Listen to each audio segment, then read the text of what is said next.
So I don't remember the details of what you responded, but it's likely that I had the experience of like, oh my God, he's on a different planet, which probably we've had more than once.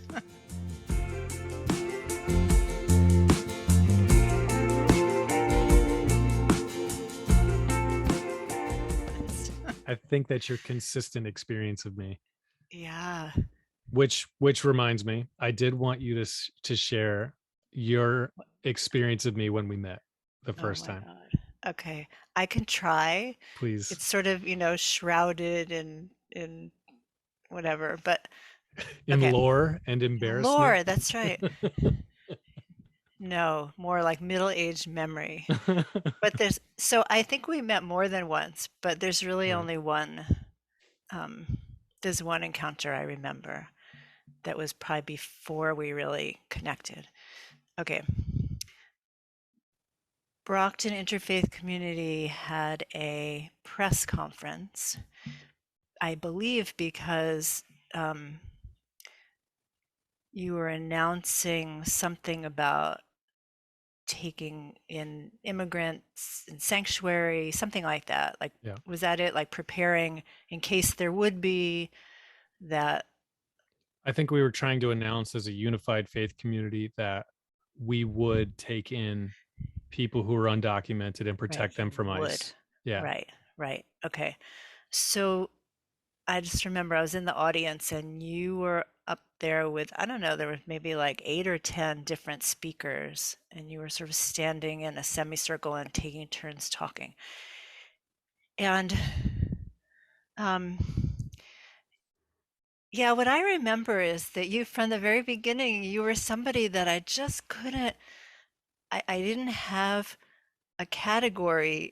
You know how you just want to peg somebody so you feel like you know and you just were outside of my realm of experience. So I heard them say you were a pastor, and I'm sure, I don't remember, but I'm sure you had a baseball hat on.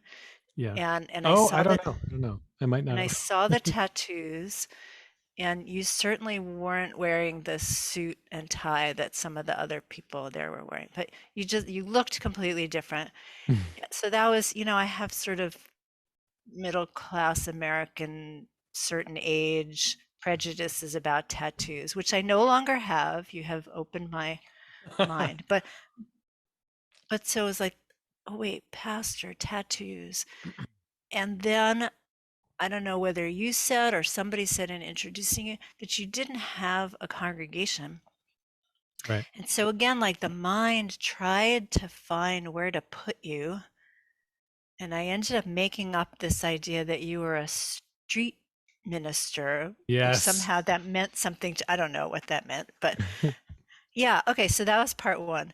And I don't then know that I knew that you thought I was a street preacher. I made it up. Like, what could he be? He's a pastor, but he doesn't have a congregation, and he looks like he looks. I'm really embarrassed to say this, but No, I love it. This is that's so good. yeah, yeah. It's so good. Okay, so I think it was that same day that outside on the sidewalk that you approached me. So if it wasn't that time, it was another one of these. But Yeah. you approached me. I guess somebody must have said that I was a rabbi. And you were like very exuberant about, I love learning about Judaism, and I would so love to learn more about Judaism. And I remember having that internal stepping backwards. I probably had enough consciousness not to physically step away on the sidewalk. But I was that, oh no, I know what this is like. Yeah. Oh, another Christian who just loves Judaism but doesn't really know Jewish people. Yeah. But you had a business card because I think you had just started your Yeah. church. I was just at the beginning of, Yeah. So you yeah. gave me a business card, and I think I did after a while write to your email, but you didn't ever get it. I think that Right. was part of the first encounter. It was like I was trying to, okay, I give this guy a chance, and then he didn't answer. Pff, But then somebody must, so do you remember? Did somebody, like, how did we then meet for real? I think it was through William and eventually William Dickerson, who's the Okay. executive director of Vic, Brockton Interfaith Community, for those who don't know.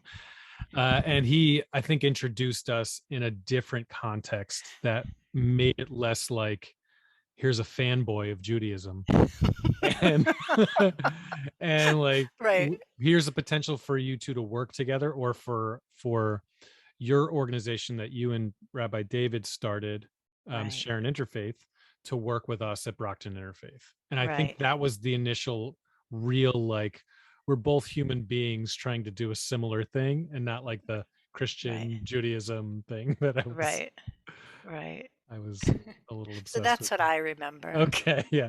I do remember this, and I remember afterwards feeling embarrassed about it. Oh, wow. Um, and yeah, I think that I'm grateful that we were able to get over that first impression hump, Yeah, which is so classic of you. Like, you don't allow that to be like, okay, this is that person, and I've categorized them now. yeah. Yeah. No, because I should now also say I'm remembering that um, I was very impressed with your presence in front of that group of people, Mm, and that, like, you have this skill of just stepping up to the mic and just talking. Because I was very aware of that. I watch people in my quote field, like, yeah. wow, no notes. Look at him. You just were Yeah. like, you just said something really beautiful and right on Mm. for the moment. And yeah, so I do Okay, remember that. that's not necessarily embarrassing for me. So that's. No, not at all. Oh, no. I No, that think was very impressive. one of the ways that you've helped me, I mean, really helped me shift the way that I think about myself and in those things. Typically, a response when you were saying that, typically I would do or say something self deprecating to offset the compliment that you gave me. Yeah. And I feel like over the last 3-ish years of knowing you, you've like constantly been one to point out like why you doing that, Mm, or just through conversations, like point trying to point out like what need is being met by self-deprecating, or mm, what are you afraid of for for mm, receiving a compliment, and mm, owning someone's complimentary words is something I've only been able to do pretty recently, much thanks to the way mm. that we've talked. Wow. Yeah.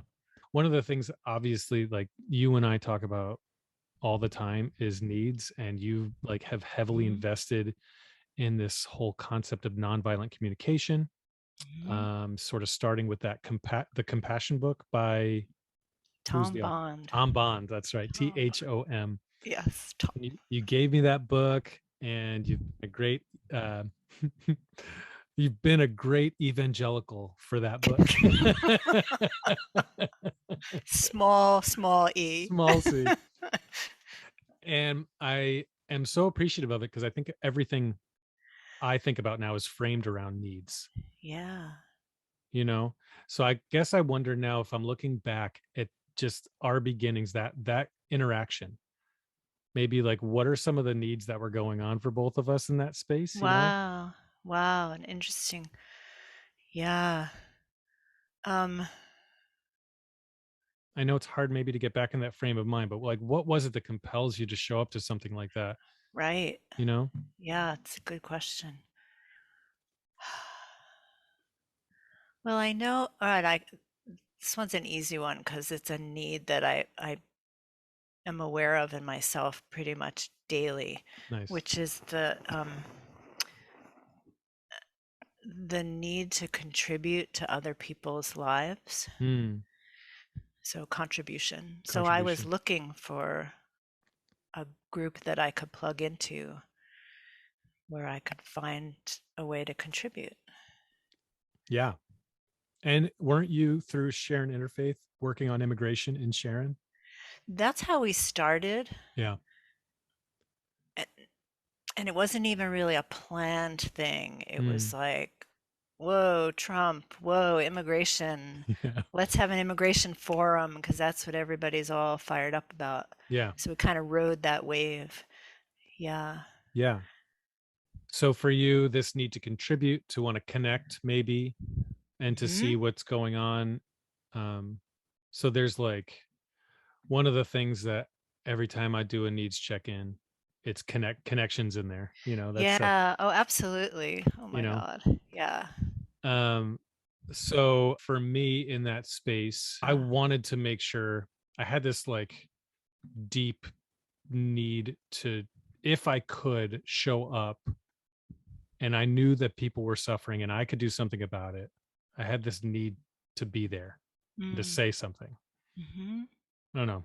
I don't know what that is, but that's a Yeah. long sentence and not one word. Yeah. That's all right. It's just it's such a helpful concept. It seems so simple. Hmm.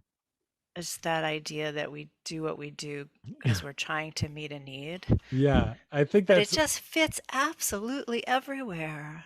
it It's just does. a brilliant, yeah. I agree. It's helped me to move from thinking about meeting needs as a selfish, thing with, Oh, yeah. selfish, the way that we Ish. are used to hearing that word, and Yeah. just self-motivated or self-fulfilling, or just like that's just the way that life is. There's no space in which we're not trying to get our needs met.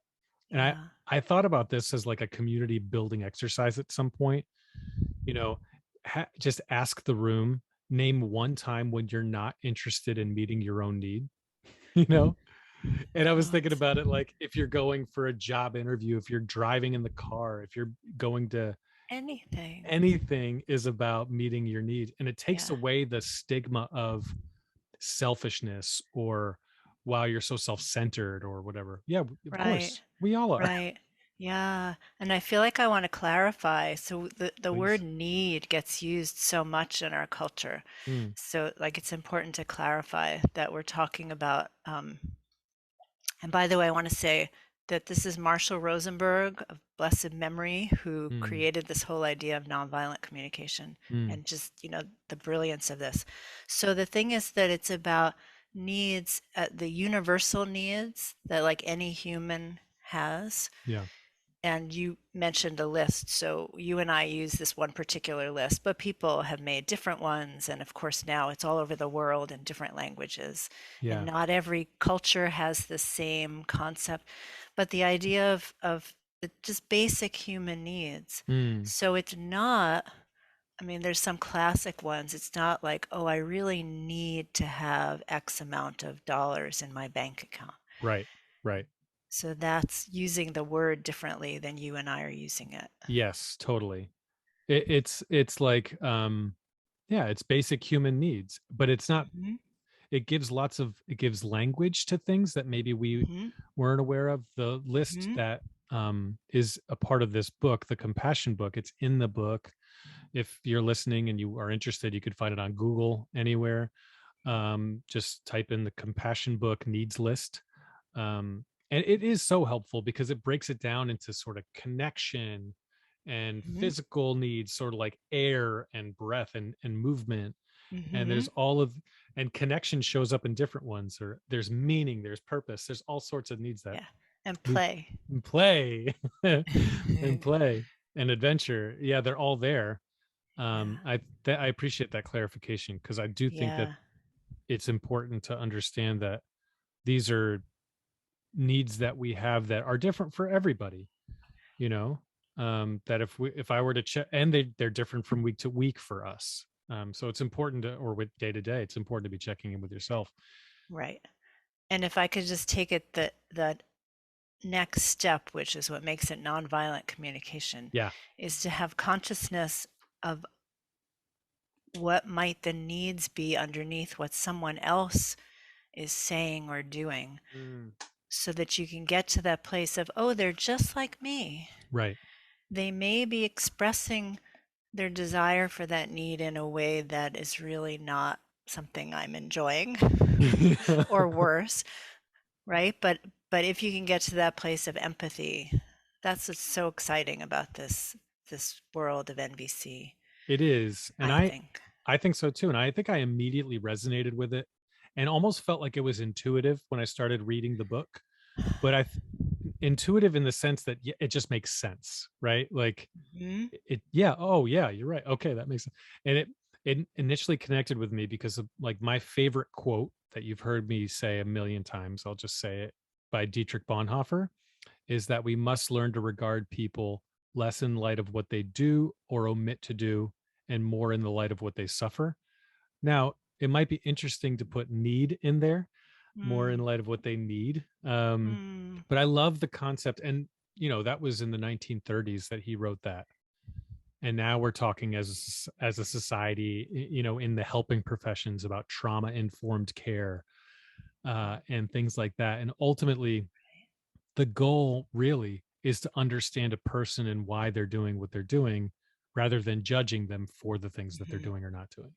I Right. think NVC really not only allows for that kind of communication and engagement with people, but it helps to move beyond just the mindset. It helps us with like what to do now with all of that. Because Mhm. it's one thing to embrace it. Like, yeah, that's of course. I want to understand why someone is doing or what they're doing or not. That compassion book in NVC really helps with Yeah. Yeah. So, I'm thinking of all these different things. So one that. is I want to say that, yeah, there's an observation that I had that you really clicked, like you really got this. And you use the word intuitive, but it was just something that made sense to you, and you were able to pretty much just take it and start using it. And that's impressive to me because others of us, for example, I listened to an audio teaching from Marshall Rosenberg years ago, Mm. and Alan and I even talked about it. My husband Alan, we listened to it in the car, and oh my God, that makes so much sense. But we just didn't take it in as something that we could then do or act differently. Yeah. And it really took me a lot of practice, a lot of practice. So I'm just appreciative of you're just taking to it. Well, I think So everything is time and place too. yeah, There's, maybe you were really I motivated. was. Oh, so that reminds me, there was this wonderful story that Marshall would tell over and over in his teachings about, and he had different variations of it because it probably happened to him a lot, that he was at a party and he was in a circle, people standing around, and that at some point he realized, like, oh my God, this is the most boring, or sometimes it was a meeting and he would interrupt. This is what I'm so excited to learn this skill. He would interrupt to say, excuse me, I'm feeling that my need for connection is not being met by this conversation. I'm Yeah. wondering how it is for the rest of you. And he would always get this answer of like, oh my God, now that you mention it, even the people that were talking a lot were saying, yeah, I'm actually sort of bored myself. So isn't that refreshing that you could It is. actually intervene to bring back connection between people? I think that's so beautiful because what it does that we don't often do is it puts it on you. Like he put it on, I'm feeling this. Is anyone else Hmm. feeling it? Right, right, Rather than pointing at this people that we're leading, like you guys are really just not connecting with the room or whatever you're saying is not helpful. right. Or excuse me, you're really boring. Yeah, yeah. Or even worse maybe, not saying anything and then Yeah, leaving you dissatisfied. tune out. Yeah, Yeah, and you yeah, feel like you've wasted your time and then other people feel the same and then you gripe and you complain instead of any of those things that can come after. You've just named something and you were able to move through it in a way that yeah. doesn't like point the finger and tear someone else down. Right, I think that's beautiful. right. It's all about connection. It's all about connection. Oh, Yeah. So so wait, good. now I'm remembering the other thing I wanted to say that you Yeah. mentioned earlier about judgment. Yeah. So this is another beautiful thing is, you know what? We all have that automatic judgment thing. Totally. I'm going to say I do, and I think everybody else does. That, like, this very sharp, I like this, I don't like that. I like what you're Mm. doing, I don't like what you're doing. So NVC doesn't say stop judging because that's just piling another layer on it, like, oh, you're judging yourself for judging. Right. But It's it like says, you know what? Actually, the judgments that you're having are really useful information to point you towards what you're really needing that's not being met in that moment. Yeah. So, like, go ahead and have that little judgment party inside, or take a break so you can do it, on your own. And then you just sort of let it out, which is so much fun. Instead of saying, oh, I shouldn't, you know, Right. 63 years old, I should have learned by now not to say these rude things about people. But no, like, go ahead and do it because you can hear in it, wow, I really have a need for consideration or Yeah. respect. It's not being met by how that person's talking, whatever it is. And then once you do that, the self connection, then the next step is, can I wonder about, can I guess what's going on for that person? Yeah. So it invites curiosity of your both your own and that the other person's Hmm. what's going on. Hmm. So can I just check for a second? Yeah. Okay, so this is another thing I've learned in NVC, that I don't know, the statistic is something like 80% of what we say doesn't really register, like people don't really. Wow, So is that true? I mean, that's probably apocryphal, but the idea that we think we're communicating Yeah. and people aren't always hearing. So I just want to ask if you're willing. Would you be willing to reflect back what you heard me say so far, this idea about judgments and what we do with them? I would. And I was Okay. just going to say how much I love this practice. So, what I heard you say is that our judgments can serve us rather than feeling judgy about judging. Hmm. We are able to have a sort of like on our own express those feelings, not be afraid of them, and just see what's happening in us and be curious about what needs are coming up in us because of what we're judging or what we're noticing. And then you're then able to, once you've assessed your own needs, to be curious about the person that you might have been judging. Hmm. Is that about what you Yeah. said? Yeah. Thank you. That's one of the tools of NVC that I think is one of the most useful when it comes to communicating with people. And I, man, the amount of times I use it is like 1 out of 100. But when I do, I find it so valuable. You mean, so are you referring to the connection Reflect requests? back. So Yeah, yeah, if yeah. I've said something and I'm in a situation where it might be a conflict or I need it to be clear, I don't often ask that question. What did you hear? Mm, What can you reflect back what you heard me say? You're right. Often it's like, well, I was just thinking about what I was going to say next, not what you were saying. So you get a chance to rephrase it, to say it again. yeah. Yeah. Yeah, because there's this idea that yeah, in communicating, it's actually so simple once you say it out loud. So there's two options in communicating. There's expression, or we would say honesty. There's honest expression, and there's listening, which you Yeah. could also call empathy. Mm.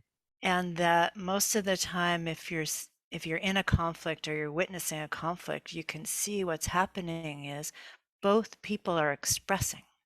Yes. Like, you talk and then I talk and you talk and I talk, and nobody's getting the experience of being heard, Right. which is what you so much need when you're upset about something. Exactly. Yeah. Yeah. That's so true. And so I'm saying that about a conflict, but it's probably true about most conversation. Right. And I mean, you and I do it too, because we get excited. You say something and then I want to say something. Yeah. Wait a second, maybe I didn't completely even understand. Or it's not just about understanding, but I might ask you, how do you feel having heard what I just expressed? Mm, Oh, you might actually be feeling something. right. And we would miss it if I didn't ask you. Right. And so often I think the reason that we're not listening clearly is because we're not used to being heard or understood. So it's like we, in my experience, I like over talk so that the words are, you're going to get it whether or not you want to. You're going to hear it. You're going to finally, I'm going to say a million words and then at some point you'll understand. But it doesn't matter how many words you say if you haven't opened up the lines of understanding. Mm, And I think there needs to be on some level an agreement or a motivation to be understood or to I don't know, between Mm, the two parties that are trying to work through any kind of conflict, even if it's like, what are we having for dinner, or who's going to do the mm, dishes, kind of thing. mm. Never mind war, or Ugh. or major conflicts. Who, like, if we have a hard time with basic conflict, um, the bigger things that we face, how can we even dream of working through them together? You know, Mm, mm.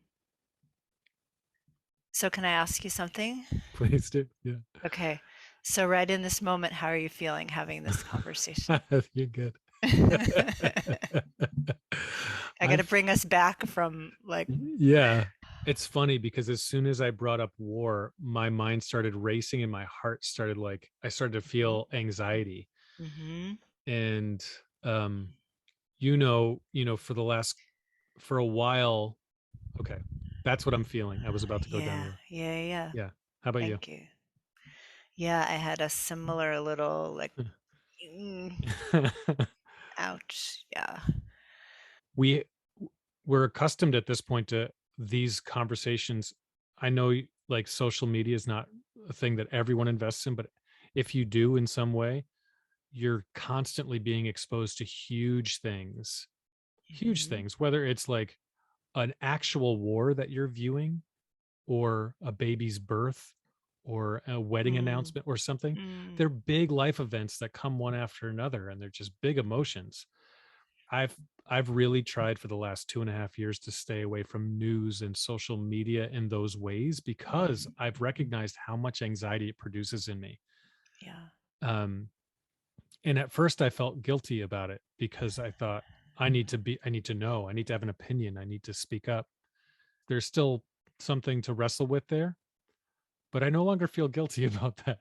Mm, Because there's so often very little that you can do in those moments, and what they do is produce pain and suffering and anxiety and depression within us in ways that make us not able to act, mm. and we're not paying attention to our needs in a way that, you know would help us to actually really be powerful, maybe, in response to some of the difficult things we face. So, Right. And to have some clarity about what you could do. yeah, Yeah, clarity is another big one clarity is a big for a one. need. Yeah, Yeah. I appreciate that. That's always my experience, is that you're always bringing it back. Like, no matter the circumstance, can we check what's happening with us after that was said, or after this Mhm. happened? Mhm. I love that.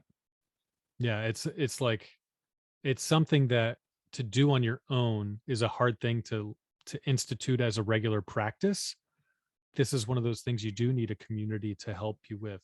And so, like, for Right. you, I know you've invested in some NVC communities online, because that's sort of where everything's Yeah. happening now. Like, Right. what have those been like? Right.